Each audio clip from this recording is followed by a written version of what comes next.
Est-ce que tu as déjà entendu parler des versions speed up? Dans cette vidéo, on va voir ce que c'est, on va voir à quoi ça peut servir et on va voir de quelle manière bien récupérer les droits générés par les versions speed up parce qu'actuellement, une grosse partie des professionnels de la filière qui ne sont pas formés sur le sujet ne font même pas les dépôts des versions speed up ou slow up, si ça peut se dire de cette manière, en tout cas les versions ralenties et les versions accélérées, et laissent littéralement des fortunes sur la table. Alors, une version speed up d'un morceau, c'est une version accélérée de l'œuvre qui est utilisée sur les réseaux sociaux. Je ne sais pas exactement à quel moment c'est apparu, mais sur TikTok, sur YouTube et maintenant aussi sur Instagram, tu peux voir régulièrement des morceaux dont le BPM, dont la vitesse est accélérée, et ça crée une version différente du morceau d'origine. Et ça lui donne une seconde vie. Et en fait, ça buzz sur les réseaux sociaux parce que tu as des utilisateurs, slash youtubeurs, slash influenceurs qui réutilisent ces contenus-là pour faire des chorégraphies, pour faire des sketchs, pour faire des vidéos en tout genre. Et ça donne une deuxième vie au titre. Ça permet de générer de la visibilité, générer des streams, se faire connaître éventuellement. Pourquoi pas apparaître en tendance sur TikTok ou autre. Et du coup, donner davantage de visibilité à l'artiste, mais aussi au morceau en lui-même.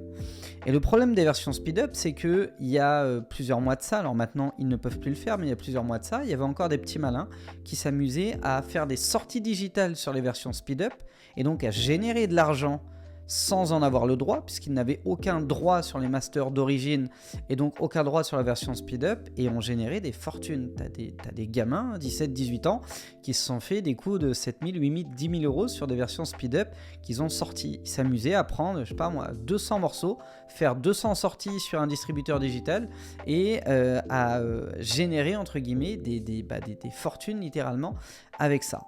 Et à côté de ça, t'as des producteurs un peu plus aguerris qui se sont dit ok, les versions speed-up on les voit apparaître, on sait que ça peut générer de l'argent, on sait que c'est exploité, mais qui n'ont pas fait les dépôts adéquats parce que, je ne sais pas si vous le savez, sinon notez bien ce que je vais vous dire là, mais lorsque vous êtes producteur d'une œuvre, vous devez absolument déclarer chaque version alternative générée.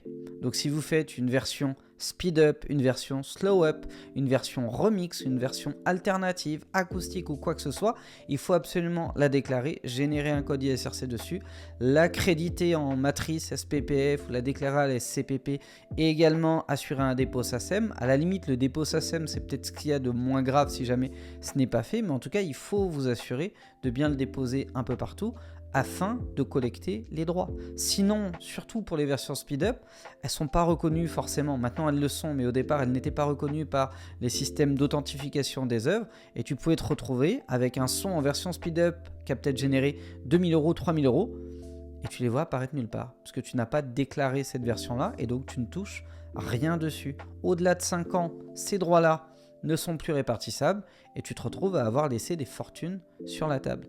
Et donc, ça laisse le champ à des petits malins qui vont faire des sorties digitales dessus et donc générer un numéro ISRC sur la nouvelle version qui va donc être crédité différemment et ça crée un flou parce que toi, tu ne vois pas cette version speed-up là reliée à ton original.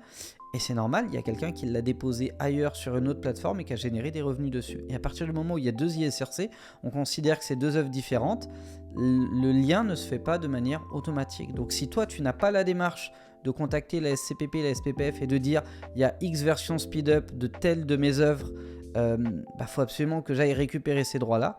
Ces droits-là, soit tombent chez quelqu'un d'autre s'il a pu aller les récupérer, ce qui est déjà un peu plus difficile pour un gamin de 15 piges amateur, mais soit elles tombent aux oubliettes au-delà des 5 ans de durée de répartition.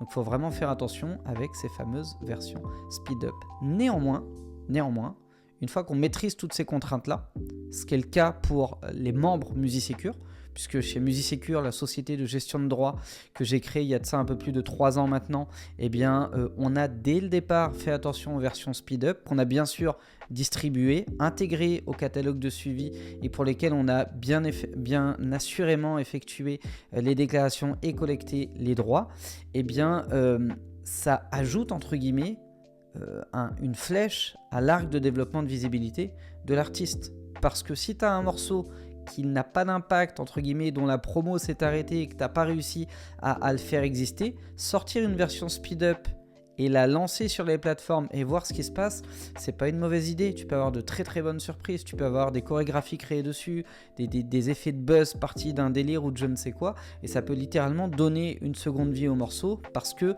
ça va générer des streams, ça va générer de l'attraction, ça va générer de l'utilisation d'un certain nombre d'utilisateurs sur les différents réseaux, et forcément ça va faire remonter le nom de l'artiste et le nom du morceau un peu partout.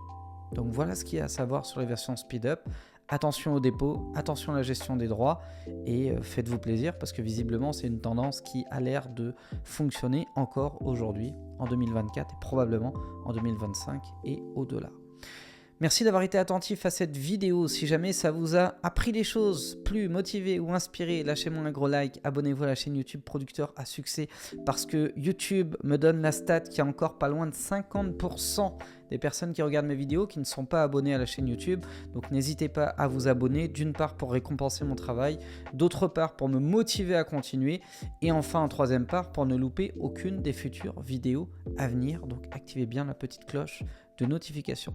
Si vous voulez aller plus loin, je vous laisse des liens en description de cette vidéo, notamment Musicecure sur la partie gestion de droits si vous pensez avoir besoin d'un accompagnement. Vous pouvez également aller sur www.musicecure.fr et réserver un appel avec un membre de l'équipe qui répondra à vos questions sur les versions speed up ou sur d'autres aspects de la gestion de droits de vos œuvres. Je vous souhaite le meilleur pour la suite. Déchirez tout et je vous dis ciao ciao.